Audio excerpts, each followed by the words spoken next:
নমস্কাৰ প্ৰিয় বন্ধু বান্ধৱীসকল, পুনৰ এবাৰ সকলোকে আমাৰ এই চেনেলটোৰ নতুন এটা ভিডিঅ'লৈ আন্তৰিক স্বাগতম জনাইছো।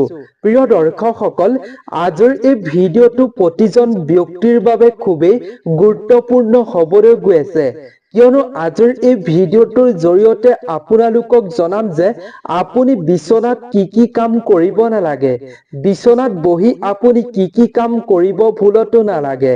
আজিৰ এই ভিডিঅ'টো যদি আপুনি সম্পূৰ্ণকৈ চাই লয়, তেতিয়াহ'লে আপুনি মহালক্ষ্মীৰ কৃপা দৃষ্টি আপোনাৰ ঘৰখনৰ ওপৰত সদায় আপুনি ৰাখিব পাৰিব।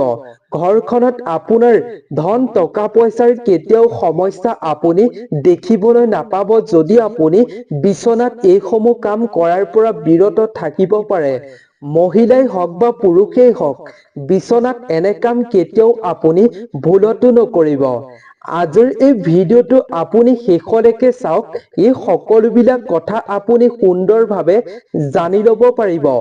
যদি আপুনি এইকেইটা কথা জানি লয়, এই কামসমূহ আপুনি বিচনাত বহিয়েই হওক বা শুয়েই হওক, আপুনি যদি এই কাম কৰাৰ পৰা বিৰত থাকে, তেতিয়াহ'লে আপুনি অতি শীঘ্ৰেই ইয়াৰ চমৎকাৰী ফল লাভ কৰিব। অৰ্থাৎ আপুনি মা লক্ষ্মীৰ কৃপা দৃষ্টিৰ ফলত আপোনাৰ ঘৰখন আৰ্থিকভাৱে অতি সোনকালে উন্নতি হ'বলৈ সক্ষম হ'ব পাৰিব। সেইবাবে আপোনাৰ বাবে আজিৰ ভিডিঅ'টো খুবেই ইনফৰ্মেটিভ হ'ব। ভিডিঅ'টোৰ মাজলৈ আগবঢ়াৰ পূৰ্বে আপুনি ভক্তি মনেৰে আপোনাৰ ইষ্ট দেৱতাৰ নাম কমেণ্ট ছেকশ্যনলৈ গৈ স্মৰণ কৰিব। লগতে আপুনি যদি এই চেনেলটোৰ প্ৰথমবাৰৰ বাবে ভিডিঅ' চাই আছে, তেন্তে অনুগ্ৰহ কৰি এই চেনেলটো ছাবস্ক্ৰাইব কৰাৰ লগতে এই ভিডিঅ'টো যদি চাই ভাল পায়, তেন্তে আপোনাৰ বন্ধুবৰ্গৰ লগত শ্বেয়াৰ কৰিব বুলি আশা কৰিলোঁ, যাতে তেওঁলোকেও এনেধৰণৰ কথাসমূহ জানিবৰ বাবে এই চেনেলটো ছাবস্ক্ৰাইব কৰিব পাৰে। লগতে এই গুৰুত্বপূৰ্ণ কথাকেইটা যাতে তেওঁলোকেও জানি থ'ব পাৰে, সেইবাবে সকলোৰে লগত শ্বেয়াৰ কৰিব। তেন্তে প্ৰিয় বন্ধু বান্ধৱীসকল, আহক আমি বেছি পলম নকৰি আজিৰ এই ভিডিঅ'টোৰ মূল কথাখিনিৰ মাজলৈ আগবাঢ়ো। প্ৰিয় বন্ধু বান্ধৱীসকল, মা লক্ষ্মীৰ কৃপা পাবলৈ প্ৰতিজন ব্যক্তিয়ে বিচাৰে, কাৰণ মা লক্ষ্মী হৈছে ধন ঐশ্বৰ্যৰ দেৱী। আৰ্থিক সমস্যা অভাৱ দূৰ কৰিবলৈ একমাত্ৰ তেওঁৰ দ্বাৰাই সম্ভৱ কৰিব পাৰি। মা লক্ষ্মী নিজৰ গৃহত বাস কৰিবলৈ প্ৰতিজন ব্যক্তিয়ে চেষ্টা কৰে, কিন্তু কিছুমান মানুহৰ কুপ্ৰভাৱৰ বাবে লক্ষ্মী দেৱীয়ে বহু মানুহৰ ঘৰ ত্যাগ কৰাৰ মূল কাৰণ হৈ পৰে। সেইসমূহ কু অভ্যাসৰ বাবে অকল মা লক্ষ্মীয়ে যে সেই ঘৰৰ পৰা আঁতৰি যাব সেয়া নহয়, সেই পৰিয়ালত ৰোগ ব্যাধি স্বাস্থ্য হানিৰ আদিও কাৰণ হৈ পৰে। লগতে সেই ঘৰটোলৈ বাস্তু দোষৰ সৃষ্টি হয়। বাস্তু দোষৰ ফলত বিভিন্ন সমস্যাৰ সন্মুখীন হ'বলগীয়া হয়। সেইবাবে এই কু অভ্যাসসমূহ ত্যাগ কৰাটো অত্যন্ত প্ৰয়োজন। কু অভ্যাসসমূহ আজিৰ ভিডিঅ'টোৰ জৰিয়তে আপোনালোকক আমি জনাম। তেন্তে আহক কি কু অভ্যাস এই ঘৰখনত থাকিলে, অৰ্থাৎ আপুনি কি কু অভ্যাস কৰাৰ পৰা বিৰত থাকিলে লক্ষ্মী দেৱীৰো কৃপা লাভ কৰিব পাৰিব আৰু ঘৰখনলৈ শুভ ফল আহিব, ঘৰখনত থকা বেমাৰ আজাৰো দূৰ হ'ব। আমি তাৰ মাজলৈ আগবাঢ়ো। 1 নম্বৰতে হৈছে, ঘৰৰ মহিলাসকলে কেতিয়াও চুলি মেলি ৰাতি শুব নালাগে বিচনাত। এয়া খুব বেয়া কথা। এইটো এক খুব বেয়া অভ্যাস বুলি বিশ্বাস কৰা হয়। ইয়াৰ ফলত ঘৰখনত বাস্তু দোষৰ সৃষ্টি হয়। বাস্তু দোষৰ ফলত ঘৰখনলৈ অমংগল আহে, সন্তানৰ বাবেও ক্ষতিকাৰক। এনে কৰিলে সেই ঘৰখনৰ ওপৰত মা লক্ষ্মী দেৱী ৰুষ্ট হৈ পৰে।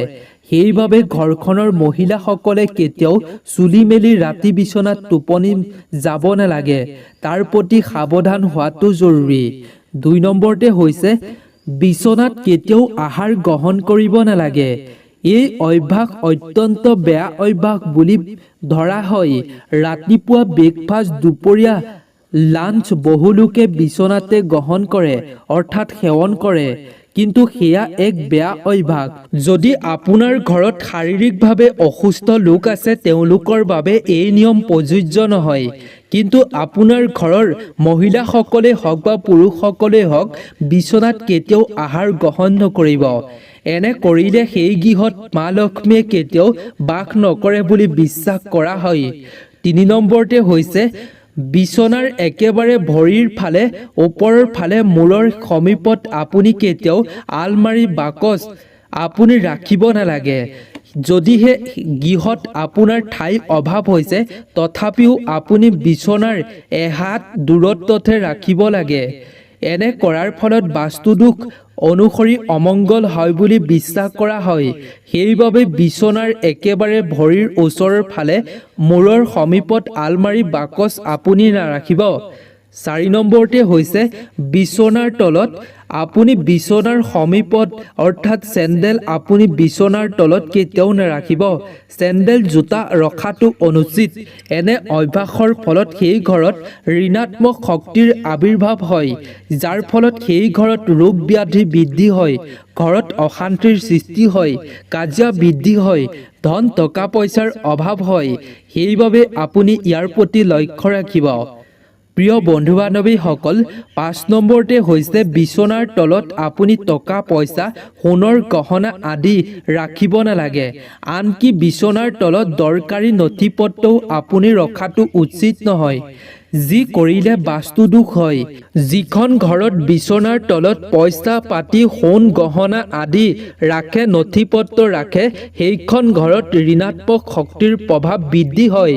মা লক্ষ্মী সেইখন ঘৰৰ ওপৰত ৰুষ্ট হৈ সেইখন ঘৰ ত্যাগ কৰি গুচি যায়। যেনেকৈ বিছনাৰ উপৰিভাগ আপুনি পৰিষ্কাৰ কৰি ৰাখে অৰ্থাৎ ওপৰৰ ভাগ পৰিষ্কাৰ কৰি ৰাখে, পৰিচ্ছন্নতা কৰি ৰাখে, আপুনি ঠিক তেনেকৈ বিছনাৰ তলখনো পৰিষ্কাৰ পৰিচ্ছন্নতা কৰি ৰখাটো উচিত, যাৰ ফলত সেইখন ঘৰত মা লক্ষ্মী সন্তুষ্ট হৈ মা লক্ষ্মীয়ে সেইখন ঘৰত অৰ্থাৎ আপোনাৰ ঘৰত বাস কৰিব পাৰে। প্ৰিয় বন্ধু বান্ধৱীসকল, 6 নম্বৰতে হৈছে পৰিষ্কাৰ বা অপৰিষ্কাৰ কোনো বস্ত্ৰ বিছনাত আপুনি জাপি ৰাখিব নালাগে। বিশেষকৈ আপুনি পূজাৰ সময়ত ব্যৱহাৰ কৰা বস্ত্ৰ বিছনাত কেতিয়াও স্পৰ্শ কৰাটো উচিত নহয়। বিছনাত ৰাখিব ভুলতো নালাগে। আপুনি যি কাপোৰ অৰ্থাৎ যি বস্ত্ৰ আপুনি পূজা কৰিবলৈ ব্যৱহাৰ কৰে। 7 নম্বৰতে হৈছে বিছনাত মূৰৰ ওপৰত কোনো ধৰণৰ ইলেক্ট্ৰনিক সামগ্ৰী বা দ্ৰব্য বিশেষ ৰাখিব নালাগে। যিখন ঘৰত এনে বস্তু ৰাখে বা এনে কাম কৰে সেইখন ঘৰৰ ওপৰত মা লক্ষ্মী ৰুষ্ট হয়, লগতে সেই ঘৰত ৰোগ ব্যাধি বৃদ্ধি হ'বলৈ আৰম্ভ কৰে। 8 নম্বৰতে হৈছে শুবৰ সময়ত বিছনাত আৰু বিছনাৰ ওচৰত কেতিয়াও পানী বটল বা পানীৰ পাত্ৰ ৰাখিব নালাগে। বিশেষকৈ প্লাষ্টিকৰ বটল কেতিয়াও বিছনাৰ ওচৰত বা বিছনাৰ কাষত আপুনি ৰাখিব নালাগে। ইয়াৰ ফলত সেইখন ঘৰৰ লোকসকলৰ ওপৰত ঋণাত্মক শক্তিৰ প্ৰভাৱ বৃদ্ধি হয় আৰু বাস্তুদোষ হোৱাৰ সম্ভাৱনা হৈ পৰে। প্ৰয়োজন হ'লে বিছনাৰ কিছু দূৰত আপুনি এখন টেবুলত আপুনি পানীৰ পাত্ৰ ৰখাটো দৰকাৰ, কিন্তু বিছনাৰ কাষতে আপুনি কেতিয়াও ৰাখিব নালাগে। 9 নম্বৰতে হৈছে বিছনাত কেতিয়াও চুলি ফনিয়াব নালাগে, আৰু যদি কোনোবাই সেয়া কৰে তাৰ ফলত অত্যন্ত কুপ্ৰভাৱ পৰিব সেই ঘৰৰ লোকসকলৰ ওপৰত। ইয়াৰ ফলত সেইখন ঘৰত ৰোগ ব্যাধিৰ অন্ত নহ'ব আৰু সেইখন ঘৰত কেতিয়াও মা লক্ষ্মীয়ে প্ৰৱেশ নকৰিব। সেইখন ঘৰৰ ওপৰত মা লক্ষ্মী ত্যাগ কৰি গুচি আহিব। গতিকে প্ৰিয় বন্ধু বান্ধৱীসকল, আপুনি আপোনাৰ ঘৰত এইকেইটা কাম কেতিয়াও বিছনাত কেতিয়াও নকৰিব। আপুনি সাৱধান হোৱাটো অত্যন্ত জৰুৰী। যদি আপুনি আজিৰ এই ভিডিঅ'টোৰ পৰা নতুন এটা কিবা কথা জানিব পাৰিলে তেন্তে আপুনি ভিডিঅ'টোত এটা লাইক কৰাৰ লগতে আপোনাৰ বন্ধুবৰ্গৰ লগত শ্বেয়াৰ কৰিব। লগতে এই চেনেলটো ছাবস্ক্ৰাইব কৰি ছাইডত থকা ঘণ্টাৰ দৰে আইকনটো অল কৰি আমাক ভিডিঅ' বনোৱাত মনোবল বঢ়াব বুলি আশা কৰিলোঁ। তেন্তে প্ৰিয় দৰ্শক, নতুন এটা ভিডিঅ'ত আপোনালোক সকলোকে পুনৰ এবাৰ লগ পাম এটা গুৰুত্বপূৰ্ণ ভিডিঅ'ৰ সৈতে। আজিলৈ সকলোকে ধন্যবাদ।